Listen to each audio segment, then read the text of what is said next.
Coming up on Network Africa. Protesters in Niger call for immediate exit of U.S. troops.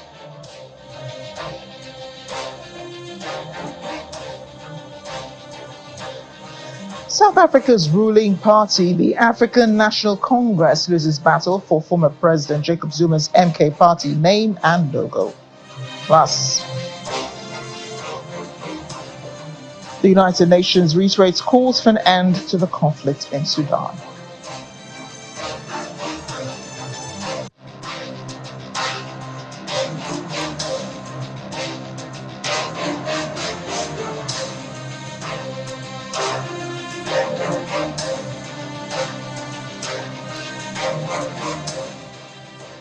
Thanks for joining us on the program today. I'm Amarachi Ubani. Hundreds of people in Niger continued their calls for the exit of U.S. troops in their country. Many Nigerians demonstrated in Agadez, in the northern region, calling for the immediate departure of 1,000 American troops based there. The protest was called by organizations to support the military authorities who seized power last year. It's coming 2 days after the U.S. agreed to withdraw its forces from the Sahel nation in response to last month's decision by the military-led government in Niamey to revoke an agreement that allowed American forces to operate in the country. The U.S. also agreed to close down a drone base from where it carries out operations against Islamist militant groups. And in South Africa, the ruling party, the African National Congress, has lost a legal bid to stop a new party from using the name and logo of its former armed wing. The governing ANC had argued that Umkhonto weSizwe, MK for short, headed by former President Jacob Zuma, had breached the trademark law.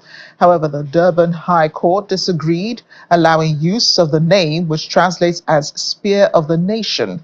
It's seen as a significant victory for the MK party ahead of the May 29th general election. Our correspondent in South Africa, Innocent Samosa, has been monitoring the story. It joins me now. Innocent, great to see you. Why does the African National Congress have a problem with MK and the party logo? Well, a very good evening to you, Amarachi, and our viewers. It's always good to be with you.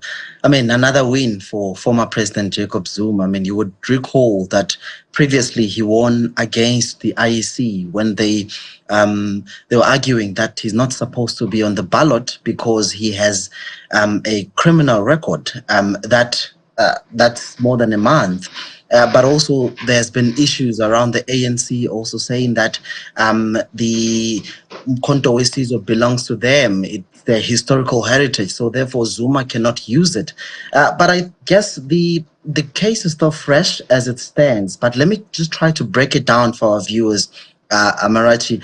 There's a preliminary issue, and these are not substantive issues.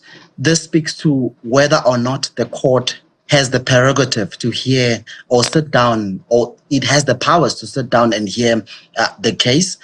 And then number two, there's merits of the case. Does the trademark confuses voters? And the court found that the trademark does not confuse the voters because these are different, different trademarks. But also the Trademark Act was brought by the ANC to the High Court, and you would know that the Trademark Act, that is section 34A, it speaks about the fact that a trademark should not offer confusion in the markets. Now it gives us a different picture because now this speaks about the markets, not an electoral process. So meaning that I guess the ANC was wrong to take this particular issue to the High Court. They were supposed to take it to the Electoral Court so that they can deal with this issue. That hence I say that there's agency and jurisdiction. In the matter of agency, Amarachi, we see the African National Congress delaying to basically stop the registration of Umkhonto weSizwe party because it was registered in in September. So the court argues that why is the ANC bringing this issue on an urgent application when they knew about this registration long time ago? And there's an issue of jurisdiction, as I've indicated, that whether or not the High Court has the powers to really sit down and listen to this issue, Amarachi. But just to be clear, Innocent, the armed wing of the ANC, its initials are MK, but they're not on the ballots. They're not going to be appearing on the ballot for these elections, right? No, they will indeed be appearing on the ballot for now, unless if the African National Congress interdict this issue again, unless if the IEC, of course, interdict this issue. But for now, we do know that they're going to be, and the former President Jacob Zuma's head will be on the ballot, as well as the initials of MK Party. So the MK has no affiliations to the African National Congress. A court has ruled that MK has a right to exist in name and logo. Innocent, does this also mean that former President Jacob Zuma will be standing in the upcoming polls? I mean, he's the face of the party after all. Of course, for now, he's the legitimate leader of Umkhonto Wesizwe, and the court, again, struck off IEC's bid to really remove him on the ballot. But we do know that for now, he is the leader of MK Party. So therefore, that warrants him. He will be, appearing on the ballot. But of course, like you rightly put, Amarachi, it's true. It's the Umkhonto Wesizwe is really the wing of the African National Congress, but they were disbanded by the ANC, and the former President Jacob Zuma, since he's indicated that he's not leaving the African National Congress, but he wants to fix the ANC outside, which then, triggered the ANC, taking the decision to really suspend him or remove or fire him. But he always mentioned that he will remain ANC. But one wonders, how are you going to remain ANC when you're voting for another party? So that's the confusion that we find ourselves here. But I guess it's the anger that former President Jacob Zuma have to his party, because he felt vindicated in many a times, whereby he felt that he's not supposed to go to jail. You would recall that he was arrested for contempt of court, and really comrades were not with him, Amarachi. They left him out to the cold. So I guess he felt betrayed by his own organization that he served for a long time. So hence we're seeing President Jacob Zuma, former President Jacob Zuma, that is, going with Umkhonto Wesizwe. And really this, in many respects, is going to be a blow for the African National Congress, particularly in KwaZulu-Natal province, Amarachi. Yes, but it still sounds confusing, especially the part where you're talking about Jacob Zuma saying that he wants to fix the ANC outside of the ANC. That is confusing, isn't it? And the MK party, being drawn from, the ANC. You understand your politics better, Innocent. How has the MK reacted to the court decision in the meantime? Well, I guess it has been jubilation everywhere from MK Party. And this, I guess, again, Amarachi, it gives them an upper hand from the ANC. And it does encourages them moving into this election. And I wonder why the ANC is continuing to give MK Party more airtime, because as much as they do this, Amarachi, whether we like it or not, they are making MK Party relevant. But we heard from the spokesperson of ANC in KwaZulu-Natal, that is Mr. Ndebele, saying that they're doing this out of principle because they believe that MK Party belongs to the ANC. So therefore, they want, in the future, they want to, answer if someone asks them what happened to Umkhonto Wesizwe. They want to answer and say, no, we fought when someone wanted to take the MK Party, Umkhonto Wesizwe. So I guess they say that they're doing this out of principle, But on the other hand, contrary to that, they're giving the MK party more airtime and they're giving them more relevance. Now everybody wonders, what is MK doing? And MK is winning court cases against the African National Congress. So in many respects, I guess the ANC should have just taken this to the electoral court, and if there's a loss, is a loss, and let them continue with campaigning, because right now it does put them in a very, very precarious position, Amarachi. Yes, and will they be challenging this any further? Yeah, in fact, they said that they're taking this to the apex court. This is the constitutional court. That's what the spokesperson said today. But I don't know, because time is not on their side again, because also the issues of the matter of urgency. I don't know whether the constitutional court has the time to sit and listen to this matter.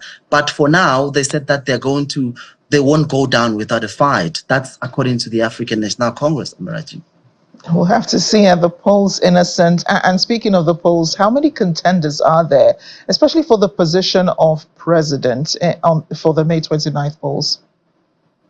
Yeah, so the IEC issued certificates to about 14,888 candidates who, of course, are vying for seats, contesting for seats in the National Assembly, about 887 seats in the National Assembly. We do know that about 26 million registered voters, which of course is, many commentators have been saying that it's less. I guess people are not really interested now because, speaking to people on the streets, there's really a lot of despondency. They feel that politicians they don't really care about what's happening on the ground. In fact, they say that the politicians are failing to read the temperature outside of Parliament, outside of their offices. So we do know that Ramaphosa, former President Ramaphosa, I nearly said former President Ramaphosa, pardon me, President Ramaphosa is, of course, standing for his second term. Also, we have the AEFF, Julius Sello Malema, and also Steenhuisen of the Democratic Alliance. So these are the three big political parties. But I can tell you now, Amarachi, that we're in for a coalition, because on the streets, the sentiment is that people really don't trust one political party. They, for an example, the by-elections that we heard, it was a picture that people really don't trust one political party. So therefore, they shed votes and say, listen, we give you this vote, go and work together. And it's difficult at times for them to work together, because some political parties, they don't want to, compromise their values, because they, for an example, the likes of the economic freedom fighters, they will tell you about their cardinal pillars. There are 7 cardinal pillars: the land expropriation without compensation, the issues of nationalization of the Reserve Bank and the mines and strategic means of production. So those are the things that they don't want to compromise, which is a challenge now, on the other hand, because the DA is not allowing to that, the ANC is not allowing to that. So it's going to be a really interesting time. South Africa is entering uncharted waters, for a want of a better term, Amarachi. Well, I hope you're ready, Innocent, because you'll be on the ground tracking it all for us here on Channels Television. Thanks again for your reporting on this, and we'll look to you for further updates. Thank you so much, colleague. We're still in South Africa. Now, a firearms advocacy group, Gun Free South Africa, is calling on the South African Police Service, SAPS, to intensify its fight against unlicensed firearms. A call follows a tragic incident in Cape Town where 8 individuals were fatally shot across 3 locations.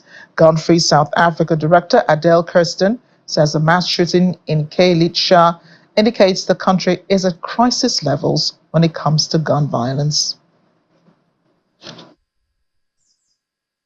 The shootings in Khayelitsha, Cape Town, over the last few days is such a stark reminder of the crisis of gun violence in this country. Gun violence is a complex phenomenon, and it requires a multidimensional approach and needs to be tackled from a number of angles. Gun-Free South Africa offers what we think are the three most important interventions that need to be brought to bear in order to make a dent in these incredibly high levels of gun violence in South Africa, where 34 people are shot and killed every single day. The first intervention is that guns must be taken off our streets. This is particularly illegal guns, because those are the guns that are most often used in crime. The second is that we have to reduce the demand for guns. And this is a whole of government response. This cannot be done just by the police alone. And then the third is communities need to work together, must mobilize to look at ways in which to make their communities safer. Welcome back to Network Africa. And before we go any further, here are stories and happenings that made headlines over the weekend. A military ceremony took place in Nairobi to mourn the loss of Kenya's Defense Chief General, Francis Omondi Ogola, and 9 other servicemen who died in a helicopter crash in a remote area of the country. At the Embakasi Air Base, dozens of military personnel attended the event as the priest led a somber ceremony. Almighty and eternal God, our Lord and Heavenly Father, listen to the prayers for the souls of thy servant, whom you have called to yourself. Grant that they may have a place of rest and right and peace.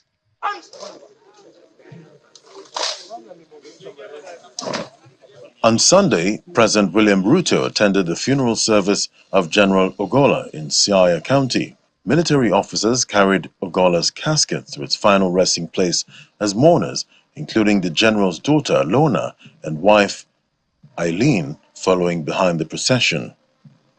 Later, Lorna and President Ruto delivered eulogies in remembrance of Ogola to his friends, relatives, and Kenya's top military officials.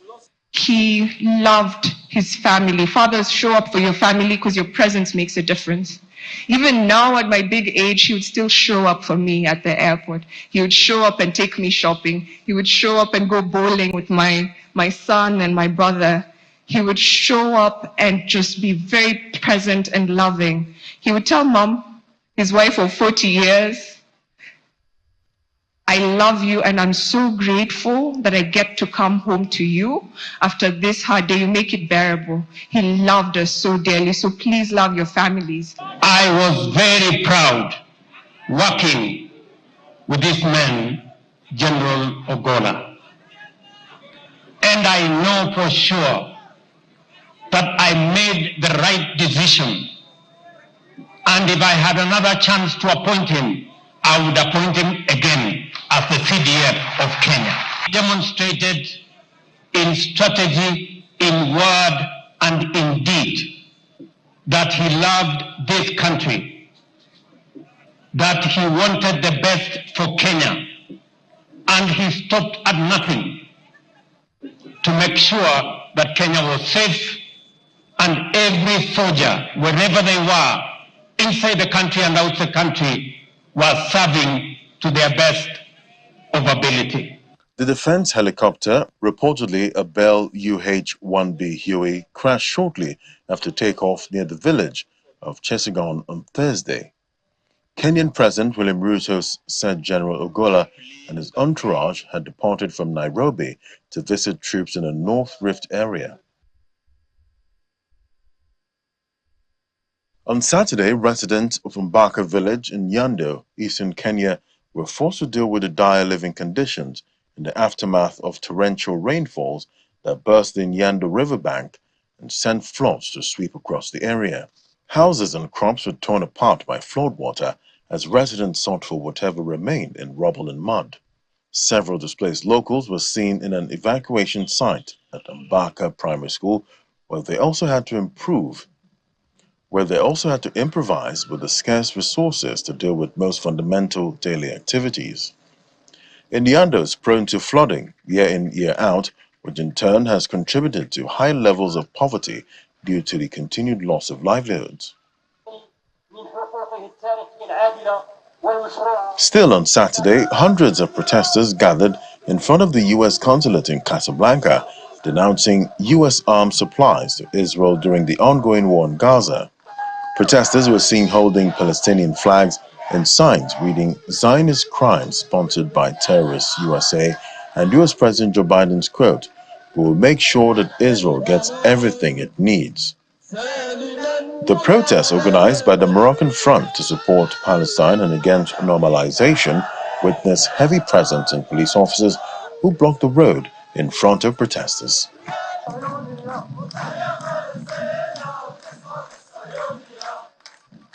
هنا أمام السفارة الأمريكية كي أعلن رفضي للدعم الأمريكي للكيان الصهيوني. إذا لولا الدعم الأمريكي للكيان الصهيوني بالسلاح والمال والمرتزقة لما تجرأ على كل تلك الجرائم في غزة وفي فلسطين. Now, the UN's chief for political and peace-building affairs, Rosemary Ann DiCarlo, is reiterating the Secretary General's call on all parties in Sudan to exercise maximum restraint and avoid further bloodshed. Ms. DiCarlo was briefing the Council on the situation in Sudan. She says this crisis is of epic proportions and it is also wholly man-made. UN senior humanitarian official Idem Orsono also briefed the Council, where she highlighted the risk of famine as conflict rages on.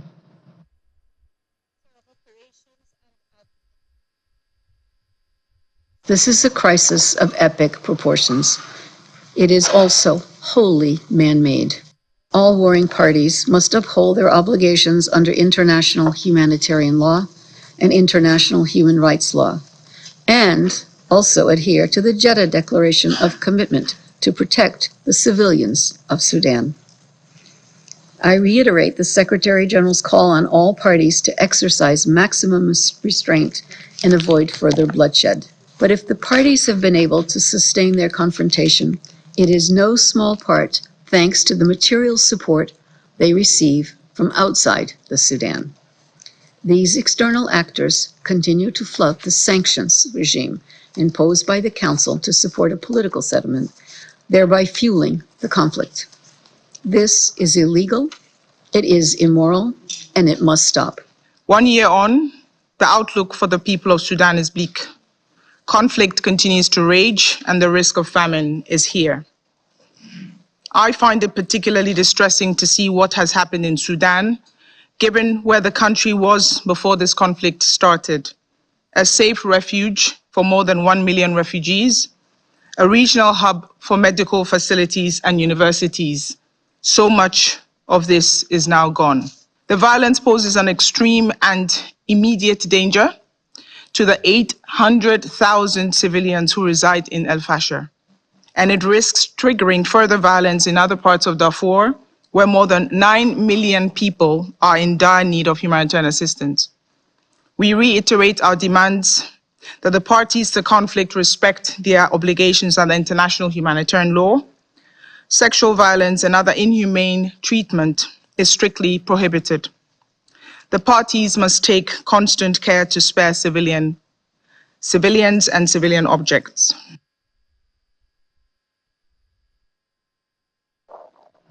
In the meantime, cereal production in Sudan has been severely affected by the conflict, likely pushing more people into hunger. Director of the FAO Office of Emergencies and Resilience, Rain Paulson, is warning that the situation requires urgent and at-scale agricultural support ahead of the planting season starting in June. The production of sorghum, millet, and wheat in 2023 was estimated at about 4.1 million tons, down 46% from the output obtained in the previous year, and about 40% below the average of the previous 5 years. I'm here in Sudan with the team because our funding situation is very, very challenging. We've received less than 10% of the more than 100 million that we require for our campaigns in 2024. And for us as FAO, as a technical specialized agriculture agency, it's not just the amount of money that's important, it's when we get the funds to be able to support key seasons. April is a key month for preparing the ground for the main planting season that happens in June and into July. It's vital that we have a significant uptick in funding to be able to support as many family farmers as possible for this upcoming season. We have ambitious plans. They're driven by priorities of the country and grounded in our technical expertise, and we want to be able to support as many as 6 million people this year, but it requires urgent funding. An Egyptian statue aged more than 3,000 years has arrived back home over 3 decades since it was stolen and smuggled out of the country, according to Egyptian authorities. Ministry of Tourism and Antiquities says it's part of a mass statue depicting King Ramses II seated next to a number of Egyptian gods. The statue depicts the head of the ancient Egyptian king, who was one of the country's most powerful rulers. The artifact, which dates back to more than 3,400 years, was taken from the Ramses II's temple in the ancient city of Abydos. Egyptian authorities spotted it in 2013 when it was up for sale at a gallery in London. The statue then moved to several countries until it reached Switzerland, where it was reclaimed in collaboration with Swiss authorities.